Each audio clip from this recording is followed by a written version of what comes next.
qui organise le temps, Carmelo. Hein. Parce que Oui, tu as envie ça y est, là maintenant je me suis... c'est comme, même si tu as envie de prendre une plus grande pause, ou si Non, même tu as non, envie de là, dire ah bah pour aujourd'hui c'est bon. non, Moi, je là te suis, hein. là c'est parfait parce que là maintenant je suis allé trop loin. Et tu vois, de travailler en égalité deux pièces qui ont l'air différentes, parce que là, autant je te disais, il me semble que tout à l'heure je te disais quand tu venais, je disais, il me semble qu'elle est un peu raide, il faudrait peut-être que je rajoute deux, trois petites choses.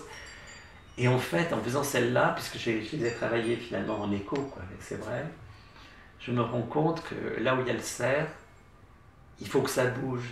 C'est-à-dire que c'est vraiment on se débat, et là je viens de parler de se débattre, tu vois, donc finalement ce temps de pause est intéressant, très intéressant, parce que bon, forcément, je me parle à moi-même, mais à la fois je partage, mais ça va bouillir. Donc il faut quelque chose vraiment dans le mouvement. Autant les racines que sont renversées, que sont les bois du cerf, sont mis, dans le sens, sont mis en l'air par la nature du cerf, bien sûr, mais dans ce contexte-là, dans un rapport métaphorique, il y a quelque chose, et le corps est dans l'eau.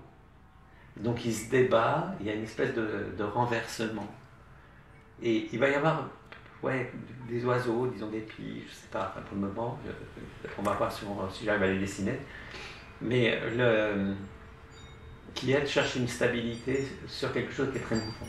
Et la partie de gauche, finalement, elle est un peu fragmentée comme la partie de l'autre tableau de l'enfant. On voit un personnage qui est en pleine réflexion, qui cherche le calme, finalement.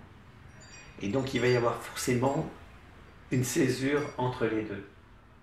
Et pour le moment, c'est le cri du cerf, enfin le brame, et le personnage, on dirait qu'il se tient les oreilles, donc qu'il y a une relation implicite. Et donc souvent, quand je travaille, c'est souvent comme ça. J'en trouve une direction à l'intérieur d'une situation que j'ai créée, que j'ai senti qu'il fallait faire, mais qui... c'est exactement ce que je disais, c'est-à-dire qu'il y a une partie complètement raisonnée, et il faut qu'il y ait un pourcentage, enfin, c'est en parlant comme ça, de bascule de l'autre côté pour que ça marche. Et justement, comme je te disais lors d'un entretien, justement parce que pour ne pas tomber, pour garder toujours le pied sur la forme, mais surtout aussi pour éviter le maniérisme. Parce que beaucoup d'habiletés font que le piège, on arrive à un maniérisme.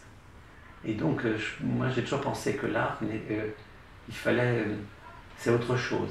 C'est pas forcément je sais faire, c'est qu'est-ce que je porte toujours.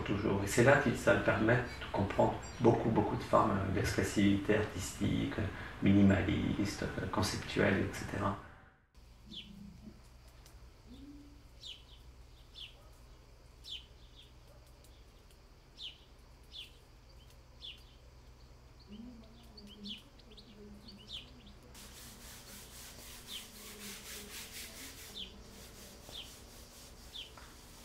Quand je peins, quand je dessine, je suis toujours dans l'évocation de l'implicite et de l'explicite, et il y a toujours ce récit. Et ce qui fait que quand je fais un trait ou en peinture, etc., c'est pas le trait pictural qui m'intéresse, parce que je trouve qu'un trait pictural peut faire peinture, on comprend que c'est coder peinture. Et moi, je fais tout en sorte pour pas coder peinture. C'est avant tout le récit. Si je dois faire un brin d'herbe, je pense réellement que c'est un brin d'herbe, même si c'est un simple trait, disons, abstrait ou gestuel.